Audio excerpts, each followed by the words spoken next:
got 4 votes. Yeah. Lindenville? In Russ's district. Yeah. You got one more vote than Peter vote. He also got 3 write-in votes. It's, who would these people? Bobby Starr got 3 write-in votes. Not me. Relies folks. Okay, here we are. We're returning this morning and continue our discussion with Dan, Rail Aviation, Senate Transportation Committee. Welcome back. Thank you. Good morning again. Yeah, I'd like to continue on my discussion, and this time our topic is going to be aviation. So I'm going to share a PowerPoint presentation specific to aviation. Jeff, we're I think we're doing better than JetBlue and National Airlines. That was really something with the entire. Oh my God. Yeah, we were talking about it before. Yeah, there's FAA has a software program called NOTAM Manager, and when the pilot takes off from an airport, they're supposed to check the airport, their destination airport, for any NOTAMs, notice to all. Well, it used to be called notice to all airmen. Now it's notice to all air missions. Anyway, yeah, but if you can't check where you're going, then they ground all the planes because you don't know what you're going to get into. Is it weather? Is there a safety issue on the runway? Is there? If you're not going to be able to land, you need to know that before you take off. So I hope so. yeah. So that's what that was all about. All right. So aviation in Vermont. State of Vermont, we own 10 airports in the state of Vermont. And if you look at this map, you can see, from Bennington to Springfield, which is the Hartness Airport, Rutland Southern Regional, Middlebury, Knapp here in Berlin, Morrisville, Stowe, Caledonia. We have a grass strip in Island Pond, and then Northeast Kingdom, and then Franklin. So those are the airports that the state owns, and they are open to the public. There are some private airports in the state of Vermont that are also open to the public, but they're privately owned, and those are the ones in blue. And then there's one municipally owned airport, which is in South Burlington, owned by Burlington. So that's what we have for public use airports in the state of Vermont. On the airports that we own, we have a lot of assets that we have to maintain on a daily basis. So our program, we have airport maintenance workers at at 9 out of the 10. We don't have anybody specific for Island Pond, but the other airports have airport maintenance workers at all the airports. That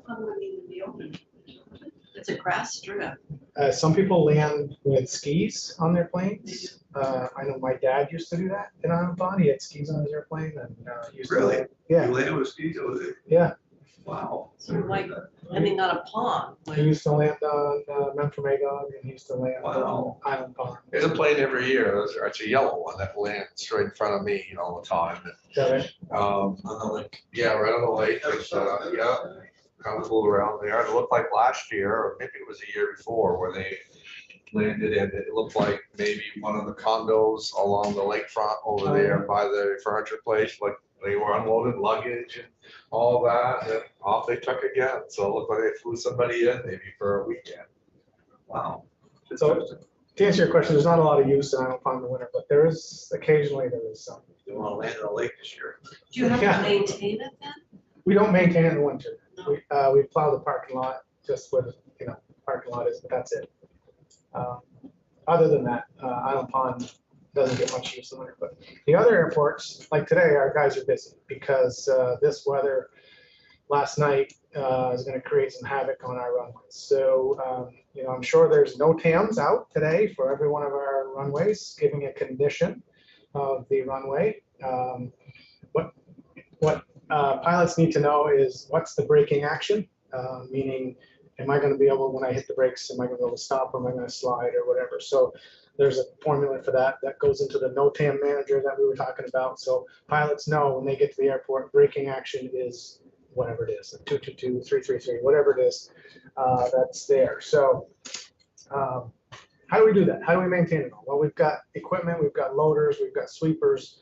I'm sure my guys were out there last night before it transitioned to freeze in the section or where the snow was, trying to get that heavy wet snow off before it would freeze and get that, because it's really difficult to get the stuff off the runway because we're not allowed to use salt on the runways because it's corrosive when the airplanes and salt don't mix. So anyway, our guys, I'm sure, were working hard last night on runways. Other things we maintain, obviously in the summer, we have to keep the grass down to a certain area, a certain height, FAA spec.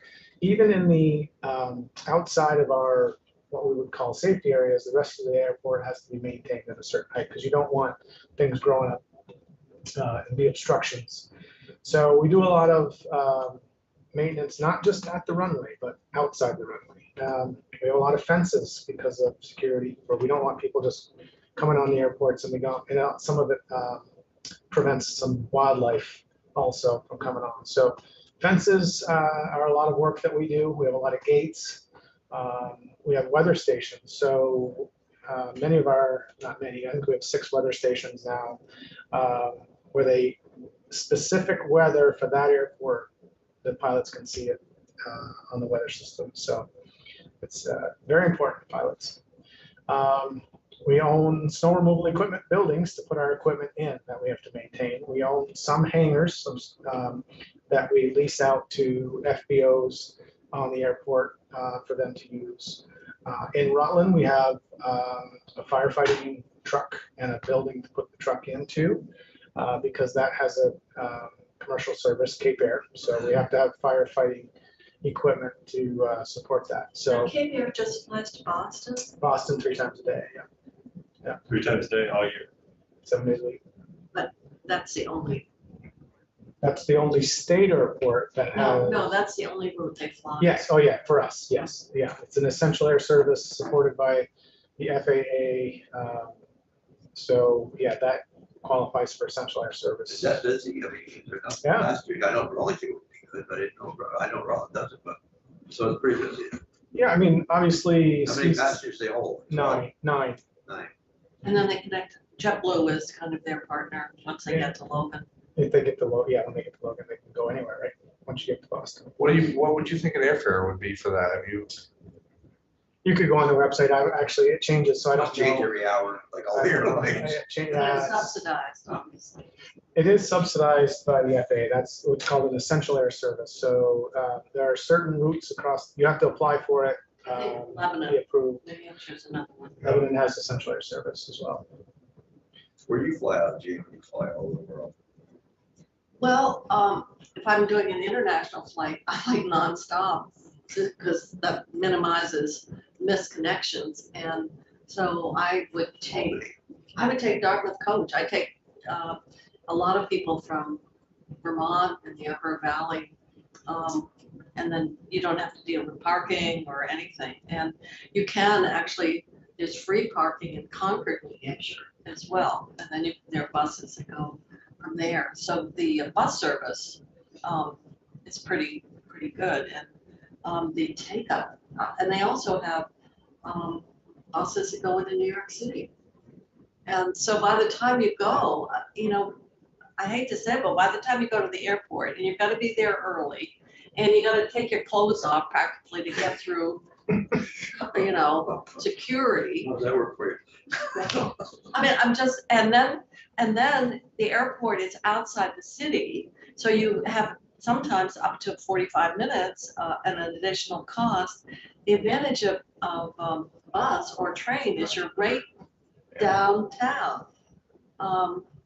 And so they have some bus service as well, because Concord Coach used to go from Colbert. I think they, at one point, but I think it's now Littleton, and they did have an early morning. Do you go to Littleton? That's where you. I have done that before. I've had a meeting at the Federal Reserve in Boston, and I take the 7 o'clock bus out of Littleton. I'm in Boston at 10:30, right in South Station. Just, Federal Reserve is just a block away. But that got discontinued. And there's one at noon. We've taken that. and, because the parking, airport There's parking, one from, is it new? yeah, some around noon. I thought they stopped at Lebanon. No, I- Good to have the northern route. Well, Lebanon started with Coach. I'm talking about Concord Coach. And I think that's the bus equivalent of essential service that, that they have. Yeah, I'm not with sure. Airports. I don't do buses. We don't do buses. Dave, you know what the issue is with the hangars in Bennington Airport and why we have a bill that exempts them from Act 250? What are you talking about? So that's, what that is, That's a natural resource. yeah. Right, I mean, we. I don't know how much you want to get into on that. but- Well, I just didn't know, but yeah. We're- right. Doesn't matter. Yes, I think the idea there is, You like it, what's that? you like Bill. It's supposed to be part Well, of your master plan. yeah. That's what we were told the other day. Right, well, the secretary said he supported it, so I assumed Dan did. Yeah, I think the general Yeah, I idea, think he thinks he does. the general idea is, Like this, Dan. I think the general idea is that this land has already been designated as a commercial airport. And so we're Was not there something changing the different in use. Bennington? No, I think, so this first started when they talked about, if you want to build hangars, you had to, in certain airports, some of the area was discussed as being prime ag, right? Well, there's no agricultural use on an airport, it hasn't been for many, many, many years, so is it really prime ag was the question, that's how the question started. When do you have to mitigate? Yeah, and do you have to mitigate? So I think that's how it started, and, we're not changing the use of these airports, they're already airports, right? And in general, I assume the state likes people building hangars because that's a revenue source for the airport. We'll get into that in a second, but yeah, that's, I mean, the more hangars, the more More planes, fuel. the more fuels, the more rent we get, we have these assets, which are great airports. We really have some great We airports don't in the make state. any money. We make some. Damn little. We would, encourage the use of these airports because they are great assets. All right. Yeah, and we have terminals, that we have fuel farms, so there's a lot of assets on each airport that we have to maintain every single day. Every community should pay us money to have it there. Send us a check. Right. Easy over there. Yeah, so there's no airport. You gotta get out of his lane a little bit, like a sucking. Well, Due money respect, goes in, Chair. nothing comes back. Well, that gets the argument, all sectors of transportation are being subsidized, so if you single out, Well, I mean, we, Wait a minute, wait a Senator minute. Kitchen, we have an airport, but do you have a drawbridge in your no, area? Okay, I don't. I don't tell you about the airports. They all complain locally about what we're doing to the airports, but they want it for the asset, but every one of them argues that you can't do this, you can't fly here. In Berlin, we fought to get planes. In Caledonia County, it took us 20 years to get UPS or FedEx to fly in there. They wouldn't let them fly in there. They didn't want a plane landing at night in the lights or whatever, so, but yeah. that was dealt with, but UPS didn't wanna, I don't think UPS does not fly the that was. what you were Caledonia thinking. on a regular basis, right? That's not one of their regulars. They NAP and Rutland daily. Are the two. We own them, but As the of today. community controls them. They don't fly into, well, FedEx flies into In Burlington. Burlington, sorry, but that's not when I was talking about state. So they're flying full-size jets into that? It's it's similar to the size That one in- of in that front first of it? one. It's similar to this size. Okay. It's up there every day. If you go by the terminal, it parks by the terminal every day. Yeah, I see it there, actually. There's nobody there the other day. I'm sure Stowe would argue that airport, or probably one up in Coventry. Sure. It's good for Stowe, but not good for. We're gonna get Well, into some I would think, tremendous jet traffic well, I would there think in the Coventry. income from the recreation, the people that are flying in are spending money, I would assume. Yeah, Unless it's- they're going into Canada. Yeah. Right, so that's, See Donald Sutherland. yeah, right. I was there. I should have brought that picture that day when that group came in. I unloaded all those bags with people. Did? Yeah. No kidding. Yeah. Did they tip you well? No, I didn't take a tip. There was no tip. No No. tip. Yeah. No. There were 5 jets that came in all at once that we unloaded. Right. Anyway. So if you add up all our assets and you kind of put them in a chart, this is kind of what it looks like. So 14 runways and 26 taxiways. What that means is that we have 65 runway miles of asphalt. So 1 mile by 12 feet wide is a runway mile.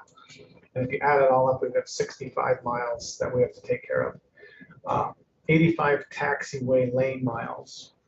And then just outside of that, we have runway protection zones that we have to maintain at the end of the runways, on the side of the runways. So there's 270 runway protection zone acres that we have to maintain. So think about a runway, there's the asphalt and it goes to grass, and there's runway lights just outside of that. And you have to make sure all that's clear in the wintertime and mowed in the summertime, things like that. Now, what about the privately owned airports? Do they have standards that they have to meet if they're open? You're saying they Yes. at times can be used. Yes, the answer is yes. This same criteria applies, safety zones and things. Hazard beacons, we have a bunch of those with, and obviously they're up on top of mountains and there's lots of power lines to get to there. FAA has kind of changed their stance a little bit on hazard beacons because technology has changed so much. Years and years ago, pilots would use the hazard beacons as sort of a reference point before they would make their final approach downwind onto the runway. Now there's technology, there's GPS approaches, there's different nav aids that get you there now, and the FAA is moving away from hazard beacons. So my guess is some of these hazard beacons that we own are going to go away, and we're not going to continue to maintain them. So it's FAA is changing, which means our rules change, and technology is changing. It's actually safer for the pilots. So, there's a bunch of aircraft and vehicle parking that we maintain, 1.7 million square feet of aprons. So that's a lot of parking space for planes that we maintain. So think about when it snows a foot, that's how much apron we got to clear the snow off of. There's 206,000 square feet of parking lot for automobile parking outside the fence. So a lot of parking lots to plow. We have quite a bit of fuel capacity. Obviously, a plane can't run down to the local mobile station and fuel up. So we need to have fuel available. And we do have 126,000 gallons of aircraft fuel storage if you add it all up. Are those all above tank, above ground? No, they're not all. We're working towards that. As they're replaced, we have been following the model of putting them above ground. It's not required, but it's a little easier for us to kind of monitor and maintain if they're above ground. So we are going right now. The ones we've changed have been changed to above ground. We do still have some in-ground tanks and storage.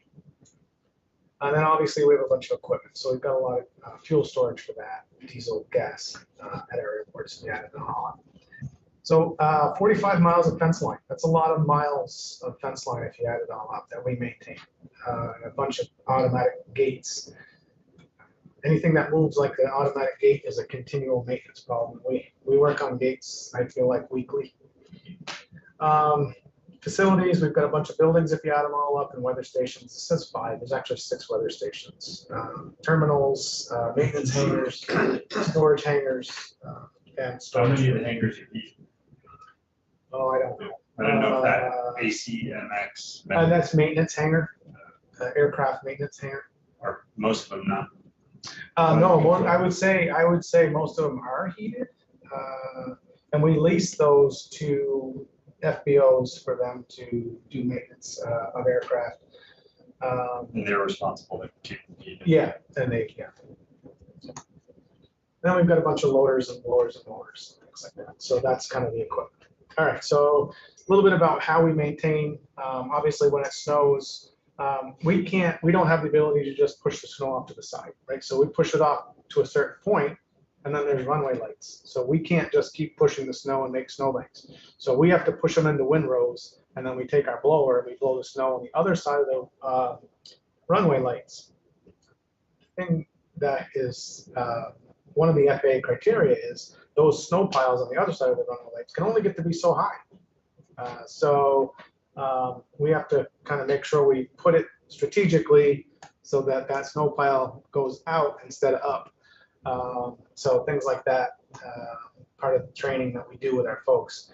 And of course, we have the primary runway, which is always the one we do first, and then secondary runways get done after that, and taxiways. So basically primary runway, taxiways, and aprons all kind of get done so they can get onto the ground, get off the runway onto the taxiway, and get parked on an apron. Then we worry about secondary runways after. Access to fuel, we do that. And all the runway lights, those runway lights have to be visible. So we can't bury them in snow. So we always have to make sure we're out there after a snow and we go out, clean up the lights, make sure they're visible. Does every airport have the runway lights? Middlebury does not, Island Pond does not have lights. And then we work around hangar access areas and terminal access to parking lots. So all of that adds up to a lot of winter maintenance, which we've got some guys that are very, very good at it, dedicated, 7 days a week, long hours. So we get compliments on our snow removal in the winter by many pilots. Again, I mentioned earlier, we can't use salt, so we have to use something called sodium formate. It's non-corrosive. And I also mentioned about snowbanks. We have to make sure they meet FAA criteria because wingtip heights, we have to make sure there's, the wing tips of the planes as they move around the airport don't hit snowbanks. And they can see all the box signs. So when there's a box sign, basically at the exit of the runway onto whatever taxiway they have to go, they have to make sure they can read that box sign. So we do a lot of clearing around lights and box signs. Mentioned this earlier, Cape Air, which is an essential air service, 3 trips a day out of the Rutland Southern Vermont Regional Airport down to Boston Logan. So that runs every day. This is a picture of their older plane. We do have a new plane that they started using called the Technum about a year ago, a little more than a year ago. They're not using it every day, but they're going to increase the frequency of using. They're transitioning from the old plane to the new plane. But this is the old plane. So this is the 9-passenger plane. So like Stowe has some planes that come in, obviously that's Stowe Mountain, all the resorts. The same would be true for Rutland with Killington and. So Stowe has charter service, but we don't have an FBO in Stowe right now. So they left this past year. We've advertised a couple times for a new FBO, and we haven't gotten the right fit really so far. Or actually, I shouldn't say that. We haven't been able to put all the pieces together with the applicants that we've had yet. So we're hoping to get a new FBO there, and with a good new FBO there, that'll be someone that can meet these charter services on the ramp, fuel those planes, things like that. So who's doing it now? Well, Flights can't come in. Or they can. I landed, I started taking lessons this last summer. We landed there and there was just nobody there. Yeah, so that's the problem, right? So charter services, they're allowed to come in. I mean, they can come in and service themselves, but most charter services like to have an FBO, greet the plane, park the plane, refuel the plane. they can fuel on their own. There's a way to Well, do that. I got to caveat that. When we did the Morrisville Stowe project about a year ago, so it's been 14 months that we awarded a contract for a new fuel farm at Morrisville Stowe. Because of the supply chain issues, and this is a very specific equipment, right? So it's not, you don't just buy this stuff off the shelf. So the supplier of that fuel farm has not been able to get all the components of that fuel farm in the last 14 months. So we're being told it's probably in the spring, but of course, Fuel form allows them to. yeah, it'll be all automatic. There's a card reader, they can put the credit card in, fuel themselves. Most of our fuel farms, actually, I think all of them now, are automatic. You can do that. You're gonna fly a plane, Russ? I've been flying, yeah. Really? Yeah, I've taken probably 10 lessons. So I know when you come out of that area, I'll stay away from you. Yeah. I'll wag my wings to you. Yeah. Wow. I can put a little, I'll get a hook on the back. I'll pick up one of your little baskets that you make, you know. Dangerous to have you fly planes. A lot of truth to that. I'm not touching that one. I'm going to talk kind of in general terms about how things are funded on the aviation side. FAA has a couple of buckets of money that we get based on the class of our airports that we have. 9 out of our 10. So Island Pond is not part of what's called the NIPIAS. And the NIPIAS is basically the countrywide network of airplanes that meet criteria. Like, so when the FAA looks at the map, they say, I want an airport, a public use airport within so many miles of each other. So if a plane gets in trouble, it'll have a place to go.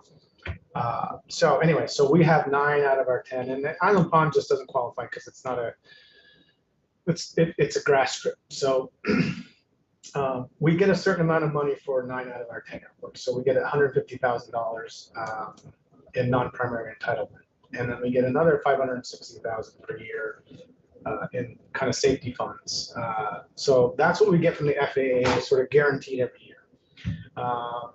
This So the 1.3 and 560, they're, yes, yeah, so it's a total of, almost, yeah. So it's almost $2 million a year from the FAA, sort of our standard bucket of funds.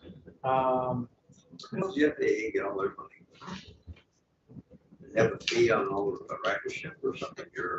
I don't know how they generate it all. Obviously, there's federal funding there that we, airlines and other things that Well, pay fees. they give us that much money for just a couple planes a year. Yeah, and then this past year, we got some COVID relief funds, and then we have some, so on top of, so all these projects that we talked about, like, let's talk about that Morrisville Stowe project where we extended the runway, we extended the paved area, which was the safety areas on each end. So we went from about 3,700 to about 4,200 feet of paved runway surface. And then we put a parallel taxiway in, and most of that money was federally funded. So we had 90% federal, 10% state. So those were part of discretionary grants that we got on top of the money that we would get automatically. Okay, so we do apply for discretionary grants. And then of course there's state funds that match the federal grants and pay for also our admin costs. Our admin cost is not eligible for FAA funds. We can't use that federal funds to pay our staff. do we have landing fees? I We mean, don't, in big airports. some do, yeah, not our airports, but yeah, around the country there are landing fees for airports. Burlington does commercial, right? I believe they do. That's the complaint that you hear from holding the direct flights, is that it's too expensive for them to, the landing fees are too expensive, is what you tend to hear. Right, but our state airports do not, to answer your question. So we also. We should charge landing fees at the airports, state-owned airports. So we also generate income from private hangar owners. There's a lease fee for private hangar owners. We have state-owned hangars that we lease to our FBOs, or the FBO agreement, and that every FBO agreement is similar, but they're not all exactly worded the same. But we get fees depending on how much. Like for instance, if an FBO only does ramp service, they would only lease a certain amount of airport property from us. If they did ramp service and wanted to do maintenance service, they would lease our hangar. If they wanted to do fueling, they would lease our fuel farm. So it's a little bit sort of a la carte what the FBO's services do. So that's why I say they're not all the same, because not every FBO acts the same. So we do generate money from FBOs and other businesses on the airport. A couple years ago, I think it's 3 years ago now, we started a UAS program, or a drone program within our bureau, unmanned, drone service. Why this is important to our program, and the number of drones in the state of Vermont is growing. A lot of people have these drones. Companies are now buying drones, doing commercial photography, things like that. We are sort of the go-to place in the state of Vermont for how FAA kind of relies on us to sort of get the word out on rules and regulations and answering questions and things like that. So we do have a drone team, a UAS team.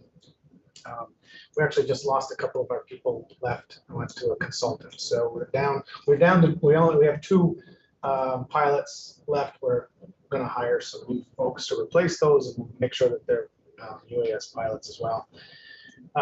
Visual observers, why that's important is when you do commercial flights like we do, you have to have the pilot that's running the UAS, and then you have to have the visual observer who's actually watching your drone up in the air while he's watching the screen on his controller. So you need to have it. It's always a 2-person team when we go out and fly missions. But you can't fly missions where there is not visual connection with the UAS. So that's a different rating for a pilot. Right. And we don't, nor do we want that. Where we want, our pilots are going to need visual support. Currently, we have a drone team he lives in Lindenville, so we have one based out of Lindenville and one based out of Rome, so we can easily support any mission in the north or the south. Are they state employees? Yeah. And they do just this, or they? There's one guy that's exclusively our UAS program, and then we have a bunch of our other aviation people that, for instance, the gentleman. So there's 2 gentlemen in the bottom picture here. The taller one is he runs all the state maintenance operations in the south, but he's also a pilot. He's a UAS pilot and a private pilot. So he might be doing some of the drones that are. so he could do. He's our inspections, for example. He could, depending on his schedule. So yeah. And do you get called or by other agencies outside of the commission? I'll get into that. So we did 61 requested missions last year, and a mission might have more than 1 flight. So this is what the data was for last year.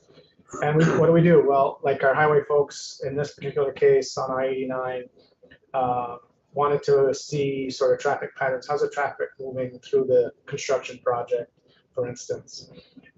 Documenting different progress along the project itself. So we might go out to this location a few different times to document. Maybe it's on a culvert that was a collapse. Yes. Yeah. It's an impressive goal. Yes. So we get involved in projects. We have the capability to do several types of missions. This was just a visual, we can do still photos, we can do video. Any other state agencies that want this service can go onto our website and fill out the request form. The request form comes in to the UAS manager, the UAS manager vets it, and it comes to me to approve it. And then, is it a valid mission? That sort of thing. How many of the total missions were outside of V-Trans? We do a lot of, not a lot, but we do a lot. I shouldn't say the word a lot. We do some for A&R, like wetlands and things like that. We do. So here's the launch. This was the day. This was Senator Mazza, you were here, and Senator Ingalls, you were here. This was the day, the first launch of so this was one. We documented this for history, right? Yeah. So we know this is the first time. So this is one type of mission. The Moyle Valley Rail Trail. So we were building this. So this was another construction project. BGS. So BGS calls us a lot. They want to go do a roof inspection like this. The one on the left is in Waterbury, and obviously the State House. Right. It's hard to get up on those soul slate roofs. Yeah, so we can get very high def photos up close to this stuff, and we don't have to put other employees or people at risk to go and inspect. So there's that guy up there right by well, this Series. was when they put it back. Yeah. Yeah, so we documented that. So these are just examples of what our UAS team does when we get a mission or we get a call. So, Did you, LiDAR applications using drones? so that's probably our next step. We don't currently have so the sorry, frog in my throat. The component that reads LiDAR, it's a bit of a heavy component, and the drones that we have currently Can't accommodate that much we weight. can't carry it. We can't carry it and keep it stable and do all the stuff we need to do to make sure. So we are looking at,